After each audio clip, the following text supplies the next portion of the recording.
Welcome to Korea. It's our first time in Korea and we have a busy first day planned out. We'll be heading over to Seoul, take you to a Korean street food market, visit a peaceful Hanok village, do some shopping in Myeongdong, and eat at a Michelin Guide restaurant. And at the end, give you a tour of our humble abode in Seoul. If you're looking for itinerary ideas for your Korea travel plans or simply have a piquing interest in Korea and Korean culture, keep on watching. First things first, we have to arrive in Korea. It was a brutal 15-hour, but we almost didn't even make it because our first flight got cancelled and was put on the next day's flight. But we made it to Korea. We arrived and there's Blackpink welcoming you to Korea. It's a late evening and we get our SIM cards, transit figured out, and check into our airport accommodation. Good morning from Unso Station in Incheon. It's just a 15-minute transit ride from Incheon Airport. There's a mix of hotels and Airbnbs right by the station, and they're quite affordable. But first, breakfast. We go to Isaac Toast and get the honey garlic toast, ham special, and kiwi juice. Isaac Toast is a very popular Korean sandwich store. They usually open at 8 a.m., making it an easy go-to breakfast spot in Korea. We take a peek inside Olive Young 2, which is a Korean skincare and makeup store. This location didn't have much in stock, so just a quick look. Hotel, so this is where Loteria is and what our hotel is.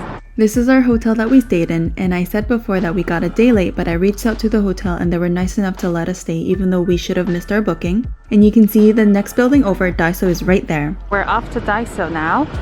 We need to go to Daiso to get some chargers and adapters to use in Korea. If you don't know, Daiso is a Japanese dollar store that has absolutely everything. We've even seen a fishing rod at Daiso in Vancouver. It's our first time in Daiso in Korea and definitely not our last time. We get mesmerized by all the products at Daiso. We get our chargers but couldn't find any adapters. Afterwards, we check out of our Incheon hotel and head over to our accommodation in Seoul. So this is going to be our accommodation for the next 2 days. There's no staff here right now, so I called the worker and got the passcode in to get. So we just checked into, no, we didn't check in. So we just got to our second accommodation. So we are in Seoul now, and that is, we are in the Ikseondong area. So that is a combination of the Hanok style as well as modern shops and boutiques that are here. And so I think a lot of young people hang around here and they shop here for the remainder of the day.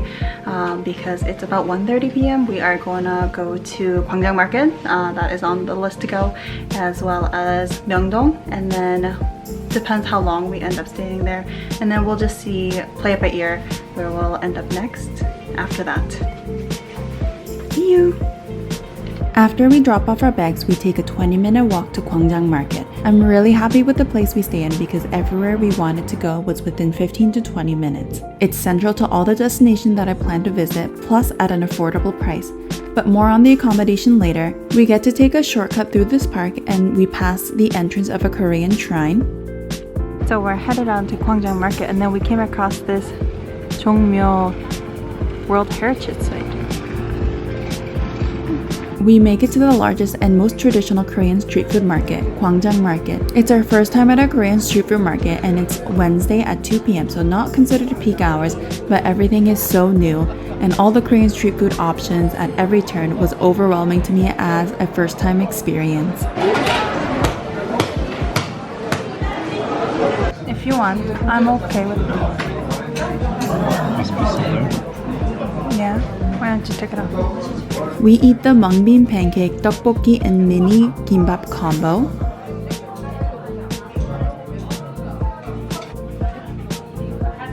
For dessert, we get walnut cookies and tried this traditional rice drink.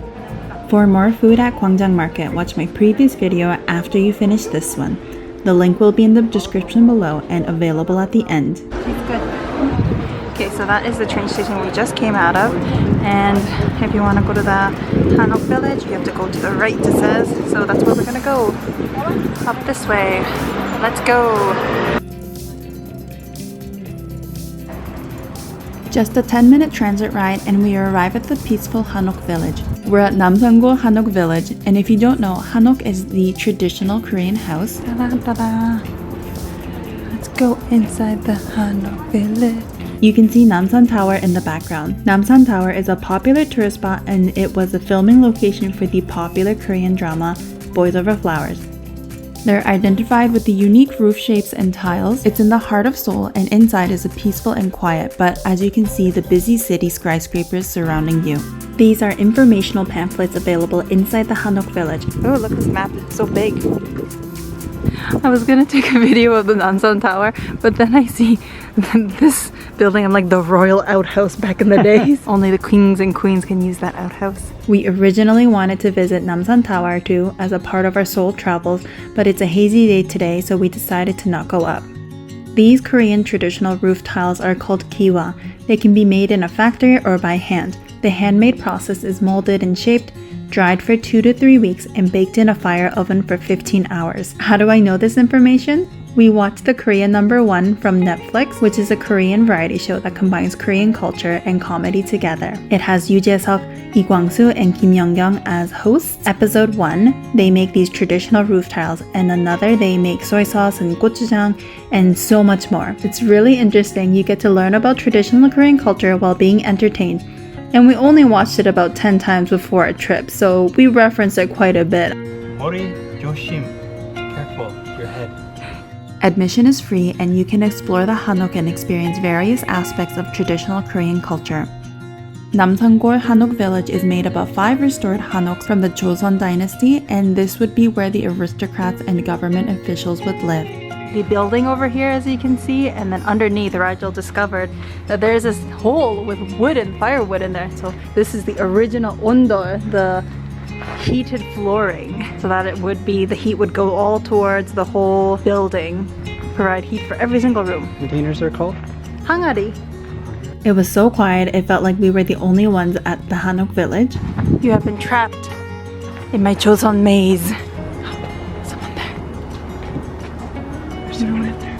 Okay. Next, we're headed to the most popular tourist shopping destination in Korea. I'm so excited to be in Myeongdong. I've only watched YouTube videos about here. I felt like Po from Kung Fu Panda when he's in the Hall of Warriors, fangirling. Yoo Jae-seok is not only a very good TV personality star, he also wants you to buy these vitamins. Getting a cute fuzzy Korean headband was definitely on the top of my shopping list, but today we're just browsing. For dinner, we're going to a Michelin Guide restaurant, Myeongdong Gyoja. We went there at Thursday at 4 p.m, so we didn't have to wait very long to be seated. The restaurant only has 4 items on the menu, specializing in mandu and kalguksu. And that's exactly what we get. The kalguksu is in a super thick, meaty broth and comes with 4 cute tiny dumplings, and the mandu is 10 good-sized steamed dumplings. The portion size is absolutely huge. They're also known for their garlic-laden kimchi, which is made in-house. This kimchi was the spiciest kimchi I had during the entire trip. I don't know why it was so spicy, but it was just so spicy. This restaurant is foreigner-friendly and has tons of local patrons too. To my left was a young Korean couple who seemed like they come here somewhat regularly because they noted how the prices increased from their last visit. And the table on the right were young Japanese tourists, and when they were done eating, Japanese businessmen were seated at that table.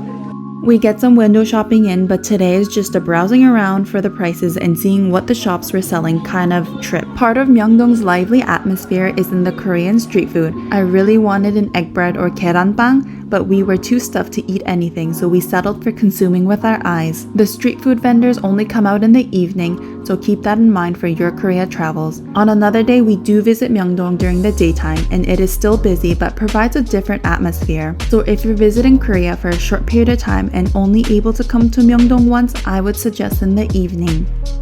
So this is going to be our accommodation for the next 2 nights, and we paid about $50 a night, and it came out to $96 Canadian. And so I'll give you a tour of the room. As soon as you come in here, there's this separate area to leave your shoes, and then they gave us rubber slippers and then rubber slippers for the washroom. So this is what the washroom looks like.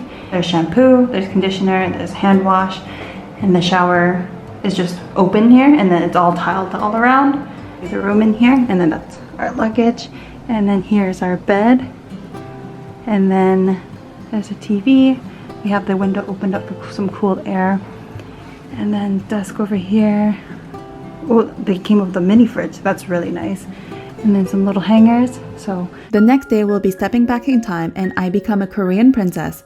I get to wear a hanbok and visit the famous Gyeongbokgung. I hope to bring more Korea travel videos to help your Korea travel itinerary or inspire you to one-day travel to Korea. If you want to see more frequent updates, follow our Instagram at Ruby and Rigel. If you made it to the end of the video and enjoyed it, please consider liking and subscribing. Thank you so much for watching, and we'll see you in the next video. Bye!